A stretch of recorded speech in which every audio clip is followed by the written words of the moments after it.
Eh bien, salut tout le monde. Aujourd'hui, comme prévu, on se retrouve pour le tuto sur les formulaires en HTML. Dans le tuto précédent de Node, je vous avais dit que nous allions étudier ces formulaires-là pour les faire communiquer avec notre serveur. C'est ce que nous allons faire aujourd'hui. Par la suite, vous verrez que nous ferons des interactions bien plus poussées avec notre serveur, mais pour l'instant, nous allons nous limiter à, comment dire, les préludes d'une potentielle barre de recherche d'utilisateur qu'on pourrait plus tard faire sur notre site. Histoire de, comme d'habitude, essayer de tourner la chose sous forme de jeu pour que vous puissiez imaginer vous-même vos projets. Bien, pour ce tuto là, vous aurez besoin donc de Node ainsi que de Visual Studio Code. On se retrouve tout de suite sur notre éditeur.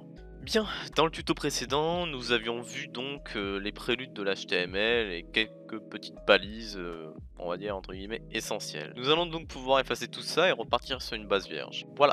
Une fois que tout cela est effacé, nous allons donc créer notre app.js ainsi que notre index.html pour ce tuto. On va faire CTRL U ou terminal, new terminal. Une fois que vous avez fait ça, nous allons taper npm init pour initialiser notre projet avec le gestionnaire de paquets npm. Une fois que cela est fait, on nous demande le nom de notre projet. Donc nous, enfin de notre package, nous ça va être 2. Et puis le reste, vous pouvez faire enter sans qu'on y prête trop attention. On va faire npm i ou npm install express pour installer express. Une fois que cela est fait, on va commencer donc à éditer notre index.html pour commencer. Vous allez donc taper html 2.5, ça nous génère tout ceci. On va taper form qui est notre balise de formulaire, on va sélectionner la méthode get. Car ce que nous allons faire, c'est une barre de recherche permettant de récupérer une information du serveur à partir de notre query. Donc, c'est une méthode get vu qu'on récupère. Nous allons définir un label for le username, imaginons, et on va taper username en texte dans notre balise. Et juste en dessous, une input avec comme type du texte et avec comme name le username pour afficher dans notre query. Et on va enfin faire un bouton type submit pour envoyer nos données qu'on va nommer donc envoyer. On se retrouve maintenant sur notre app.js. Nous allons maintenant appeler notre module express que nous venons d'installer en faisant const express est égal à require express. Point virgule. Alors point virgule en fin de ligne n'est pas obligatoire, c'est histoire de terminer une instruction en Node. Dans certains langages il est obligatoire mais pas en Node, mais bon.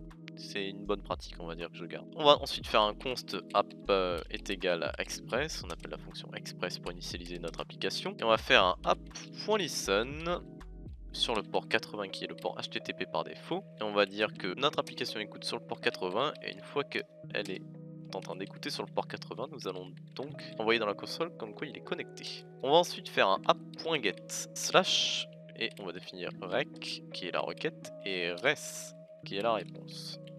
Nous allons donc faire en sorte que si l'utilisateur envoie donc une requête sur notre endpoint slash, qui est donc aucun endpoint, juste localhost, nous allons lui return en réponse, donc res, un send file de donc dear name. Dear name récupère la localisation actuelle où est notre fichier, donc nous ça va être de la racine de Windows jusqu'à notre dossier, plus slash index.html. Donc sachant qu'on arrive directement dans notre dossier, on lui dit de renvoyer notre index.html. Une fois que c'est fait, nous allons faire un deuxième app.get. Dans ce app.get là, nous allons donc le nommer slash form. Petite précision, vous allez revenir dans votre index.html et donc dans action ici, vous allez nous mettre un slash form car c'est ici que nous allons envoyer toutes les informations entrées dans notre formulaire.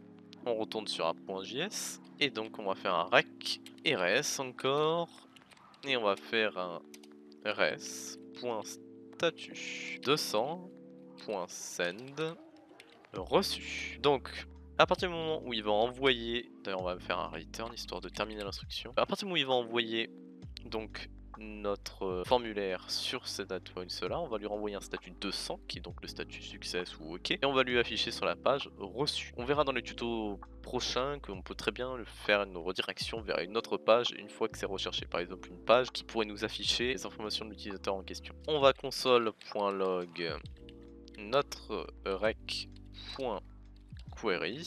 qui est donc les informations que nous devons entrer et on va pouvoir tester tout ça. Donc vous faites ou terminal new terminal ou CTRL U. Nous allons faire un node app.js et là on voit donc connecté. Nous allons taper donc dans notre navigateur localhost et une fois que c'est fait, nous arrivons donc sur notre page qui nous demande un username. Pour vérifier que c'est bien ce que nous avons entré, nous pouvons cliquer sur le champ ici. Nous voyons bien que c'est notre input qui a comme type texte et comme nom username qui sera donc affiché dans notre query. Nous allons donc, avant d'entrer notre pseudo que nous recherchons, nous allons aller dans Network, qui est l'onglet donc qui va nous afficher les requêtes qui sont envoyées. Nous allons mettre test et nous allons envoyer.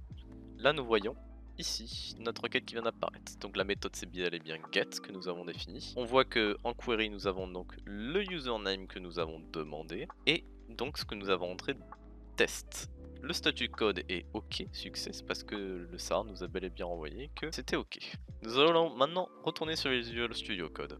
Nous voyons ici dans notre console que le username est bel et bien égal à test. Donc notre input l'a bel et bien envoyé. Si on n'avait pas mis de name à notre input, on n'aurait pas eu de query. Non, on aurait une query vide. Bien, maintenant imaginons peut-être une interaction un peu plus complexe, on va dire. On va faire une interaction très débutante. Mon but, ce n'est pas de tout vous donner, mon but c'est que vous imaginiez par la suite qu'est-ce que ça pourrait donner. Dans les prochains tutos, on fera des projets où je vous montrerai comment mettre en pratique ces connaissances que je vous donne. Mais là, on va les mettre en pratique plus simplement, on va dire. On va se créer un petit fichier qui s'appelle users.json. Alors, à retenir une seule chose, le JSON est mieux pour lire les données qu'en stocker. Nous, on va mettre des données statiques, mais je vous déconseille fortement de stocker vos données dans du JSON. Et du coup, dans notre JSON, on va mettre, imaginons... Oui, à la limite, on peut mettre des comptes d'utilisateurs. Imaginons, on va appeler un compte d'utilisateur qui s'appelle test. Imaginons, encore une fois, dire qu'il a un level de 1, si on est dans un contexte de jeu, qu'il a 1000 coins, imaginons, et que... Qu'est-ce qu'on pourrait mettre d'autre? Et imaginons qu'il possède des armes, pour reprendre le concept qu'on avait dit la dernière fois, et que du coup dans cet array ou cette liste armes, on a d'autres sous-objects qui nous définissent donc le nom, le name, donc gun, imaginons, ses dégâts, on peut dire qu'il fait 10 de dégâts, son prix, on peut dire qu'il faut 70 $. Voilà, une fois que nous avons fait ceci, nous allons créer plusieurs utilisateurs pour voir qu'est-ce que ça peut nous renvoyer. Hop, virgule, voilà, on va appeler test normal, test 2 et test 3 qui ont tous les mêmes informations hormis le niveau qu'on va changer pour être sûr de ce qu'on affiche ainsi que le nombre de coins. Hop, voilà. Une fois que cela est fait, on va retourner dans notre app.js. On va faire un const users égale require users.json. Ce n'est pas une bonne pratique, normalement j'aurais dû le lire avec le module fs, mais pour cet exemple là nous allons miser la simplicité pour ce premier tuto. On verra par la suite dans les prochains tutos comment réellement bien lire un fichier JSON et le manipuler. Donc dans notre formulaire nous allons faire en sorte que const user info, ça non plus n'est pas une bonne pratique les majuscules au début des variables, mais suivant votre propreté de code vous faites un peu ce que vous voulez en soi. Et on va faire en sorte que c'est égal à rec.query. Donc à la place de renvoyer donc notre reçu, on va faire en sorte que ça nous renvoie le user info. Mais avant de lancer notre script, nous avons l'air d'oublier quelque chose. Rec.query nous return un object avec toutes nos queries. Or nous voulions en sélectionner qu'une, la seule qui est donc envoyée. Donc nous ça sera rec.query.username car c'est le username que nous voulons. Et là nous pouvons démarrer. Terminal, new terminal, node app.js. On retourne donc sur localhost, nous faisons test et nous faisons envoyer. Et là, nous voyons que ça nous return le niveau de la personne, son nombre de coins et ses armes également. On peut voir également que notre requête est en success. Donc à partir de ça, qu'est-ce qu'on peut faire?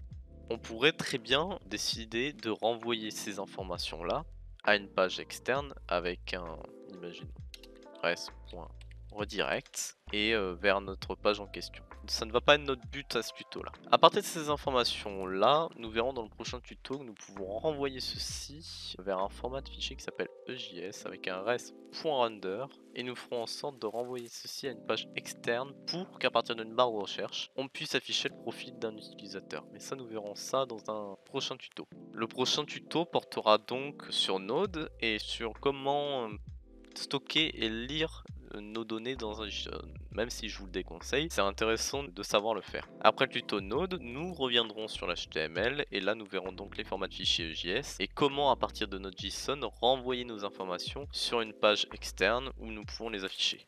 Voilà, C'était Seven Souls, j'espère que ce court tuto vous aura plu et que vous aurez compris les bases de comment manier notre formulaire et renvoyer des informations. Comme d'habitude, si ce tuto vous a plu, vous pouvez le partager à vos amis qui seraient en difficulté par rapport à l'HTML et le JS et qui voudraient en apprendre un peu plus pas à pas. Ou bien liker et commenter cette vidéo et rejoindre bien entendu notre communauté Discord qui est juste en description. J'espère vous retrouver très bientôt dans ma communauté. Et puis moi, je vous dis à très bientôt sur Discord ou dans une prochaine vidéo.